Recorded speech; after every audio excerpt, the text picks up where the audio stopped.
我哋人好多唔同嘅情緒會因為周遭嘅環境而不自覺咁產生，例如憤怒、恐懼、緊張、害怕等等嘅負面情緒會蠶食我哋嘅思緒。我哋亦都唔可能夠一下子停止負面情緒。當煩惱嚟臨嘅時候，我哋應該用咩嘅心態去對待呢？歡迎嚟到 DIY 讀行者頻道，陪你讀書，分享智慧，活用生活，運用種子法則，實現人生5大目標。如果呢個方法及分享係可以幫到你嘅話，歡迎讚好、訂閱同分享 DIY 讀行者頻道。當和尚遇到鑽石，簡體中文版叫做能斷金剛，英文版 The Diamond Cutter， 作者 Geshe Michael Roach， 麥可羅區格西。當和尚遇到鑽石20週年經典紀念版，一個佛學博士如何在商場中實踐佛法。如果你持之以恆咁樣記錄六時書，並且喺晨間修持靜坐，好快咁樣你就會發現你嘅工作情況逐漸有咗轉變。你拒絕負面行為不斷輪迴嘅做法。首先，你將面對嘅問題一個接一個咁樣遠離同埋消失。原本令你煩惱嘅人轉成你好朋友，或者調職，或者另謀高就。最後，你周圍都係自己所喜歡嘅人，喺工作上互相激勵，共創成功。晨間靜坐除咗提供咗應付工作困境嘅方法之外，亦都能夠令到你嘅心更加滿足，更加平靜沉着。跟住落嚟，我哋將進一步介紹享受成功最大愉悅嘅方法。更確切咁講，即係喺功成未就之後，我哋如何獲得身心健康嘅法門。喺商業戰場上，一個令人感到黯然神傷嘅事實係，好多人犧牲自己嘅健康同家庭，換取事業嘅飛黃騰達。在此，我哋將略加探討兼顧事業與健康嘅方法，也就是如何在公司之中成為最出色嘅經理人員，同時擁有最強勁嘅身體。而保持身體年輕強健嘅最佳方法，亦即係悉心照料你嘅心，保持佢免於受到西藏人所講嘅煩惱侵襲。喺古老嘅經典哲學中，煩惱嘅定義係指任何干擾一個人平靜心境嘅情緒，亦都可以稱佢為邪念。煩惱有成千上萬種，但總括嚟講，有6種煩惱危害最大，包括用錯誤嘅方法喜愛事物，貪；用錯誤嘅方法憎惡事物，嗔；唔了解事物真正運作嘅過程，痴；驕傲，慢；懈怠懷疑真理，疑；以及錯誤嘅見地，惡見。格西老師提供咗呢個方法，幫助你處理負面嘅念頭。書入面嘅第358頁至到363頁附錄當中，廚房裏嘅2個老公就係全球金剛商業學院作為嘅教材，大家可以領略當中嘅奧義，去參透《金剛經》嘅智慧。佛陀喺《金剛經》中描述呢一件事件。歌利王曾經一節一節咁割下佛陀嘅手指同腳趾，而講出人相、我相、眾生相、壽者相。格西老師講述自己嘅鑽石生意故事嚟解釋佢嘅真實含義。有一次，格西老師同老細溝通上面有一個問題，而買入咗1萬卡嘅鑽石，幾乎令到公司破產。當時格西老師嘅心情十分崩潰，好想鬧老細，因為講咗唔認數，仲話我做錯嘅事情感到好嬲。反而當受到強大嘅憤怒、痛苦嘅情緒襲擊嘅時候，大約有3秒嘅時間採取防衛嘅行動，而你必須採取積極行動，強而有力嘅行動，否則就太遲啦。拆解書中嘅重點。思考名人嘅運作，如何證明老闆係面目可憎。如果佢嘅合作夥伴，也就是佢嘅妻子，行到辦公室嘅時候，佢可能會話：我嘅老公睇嚟真係好靚仔啦。此刻無論佢睇起嚟係善良定係邪惡，全憑我哋過去心中種下嘅邊一種種子嘅銘印。第二，惡性循環嘅輪迴。雖然呢一刻老細嘅善良同埋邪惡是由心所做嘅，但唔意味住我只係夠諗，佢就會變成一個好人。呢個係因為我心中嘅銘印與佢嘅老婆係唔同嘅，強迫我睇佢係一個非常心煩意亂嘅上司。而此刻我所能做嘅唯一一件事，就係小心翼翼咁樣避免植入新嘅銘印。片刻嘅憤怒或者心中植入類似嘅銘印，將使你喺未來經歷數天深挖苦長時期嘅業果。當你能夠運用古老智慧平息嗰一剎那嘅憤怒，你拯救咗自己免於無量嘅痛苦。你選擇咗行唔同嘅道路，避免咗原先應遇嘅災禍。第三，廚房裏嘅兩個老公。咩叫做無我？咩叫做無常呢？無我係指，即使喺個咆哮嗰一刻，老細亦都不具有任何作為大吵大鬧、令人討厭呢個自我本質。佢沒有與生俱來先天嘅本質。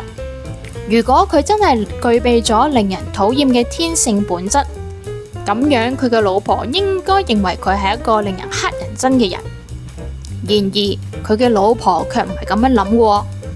所謂無我係指，無論你對老闆嘅觀感為何，呢個觀感都係嚟自於你嘅本身，而並非嚟自你嘅老細。呢個不意味住老闆並不存在，或者你應該當佢唔存在。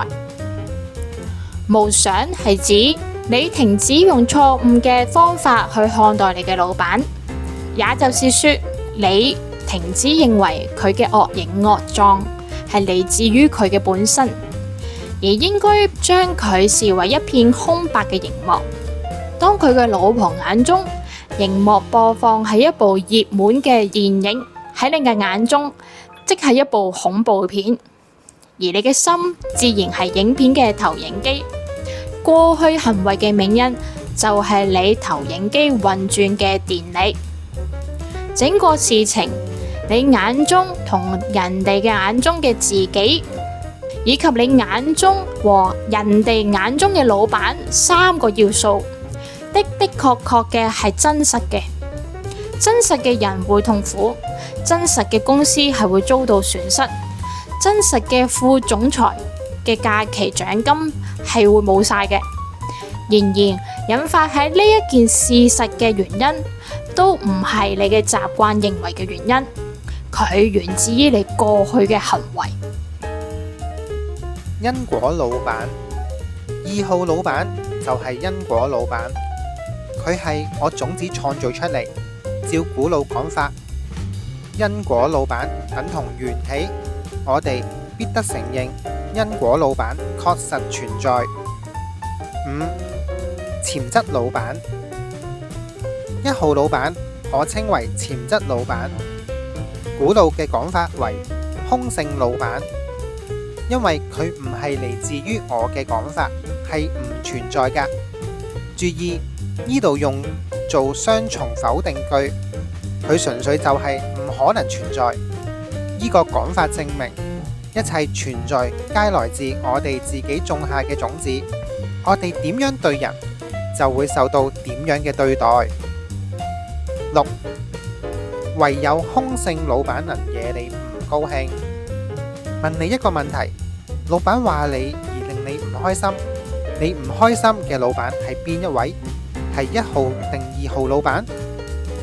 令我哋唔開心嘅一定係1號老闆。而2號老闆係邊個造成嘅呢？答案係自己。如果我哋能覺知2號老闆係由我上星期鬧朋友而嚟嘅結果，我哋係唔可能對佢唔開心噶。7. 當你唔高興嘅時候，其實你為緊唔存在嘅人事物唔開心。如果上述所講嘅都成立，咁就係話每一次我哋對某啲人唔開心，其實都係對唔存在嘅東西唔開心。呢啲東西而家係唔存在，而永遠唔可能存在。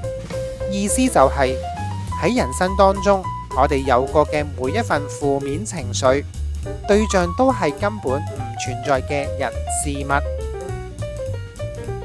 第262頁，假若困境可解，何必心煩意亂？假若困境無解，鬱鬱寡歡又有何用？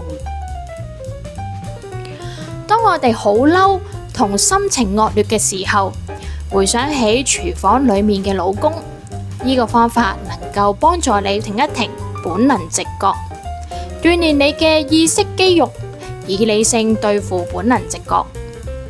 我哋好多時都知道唔應該發脾氣，唔應該鬧返對方，但有時候真係好難突然之間變得理性同停止憤怒。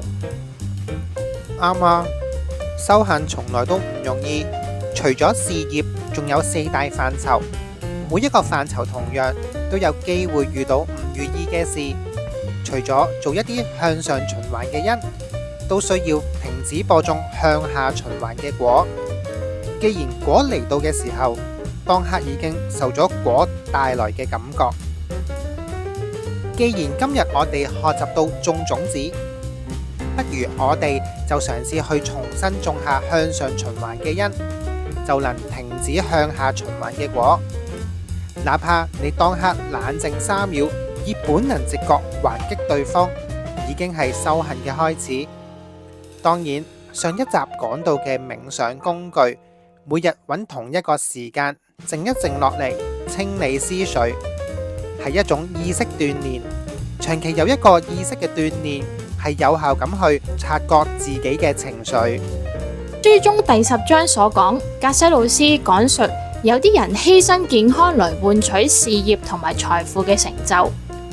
俗氣啲咁講，即係有錢冇命享，賺到錢之餘，同時享受豐盛嘅結果係特別重要。悉心照料你嘅心，免受煩惱嘅影響。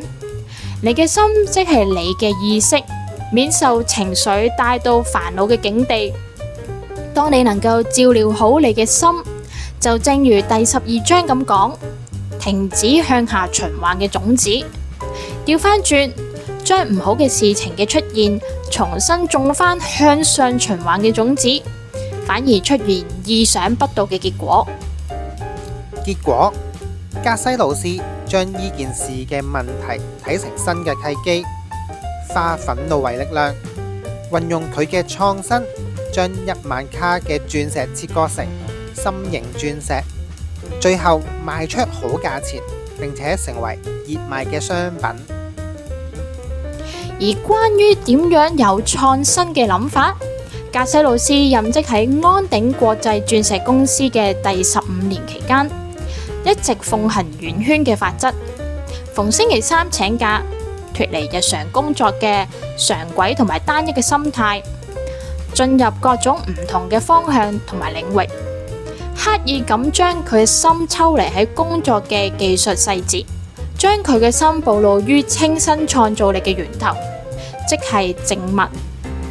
其中最重要嘅，或者係把我哋嘅心帶嚟自我中心嘅焦點，俾身體特別嘅一天。而圓圈日呢個概念，情況就好似為自己畫下咗一個邊界，讓自己處於圓圈之中，享受寧靜嘅滋養內心嘅時光，聆聽內心嘅竊竊私語。當你嘅心被煩亂佔據嘅時候，代表解決問題嘅創意空間相對減少咗好多。煩亂、擔憂只會令到情況惡化。專注凝神咁思考點樣去發掘潛藏嘅問題之中嘅契機，唔單止能夠鼓舞你嘅心，亦都種下咗正面嘅種子，享受成功未來嘅明印。第292頁，只有面臨了煩惱、苦痛、我們才會思考何處是幸福與痛苦的源頭。如果覺得依條片棘到你嘅話，記得訂閱 DIY 獨行者嘅頻道，仲要撳埋隔離嘅當當，有片嘅時候就會通知你。我哋下一集帶大家拆解依本書，一步一步帶你認識種子法則。我哋下集見，拜。I will take care of you。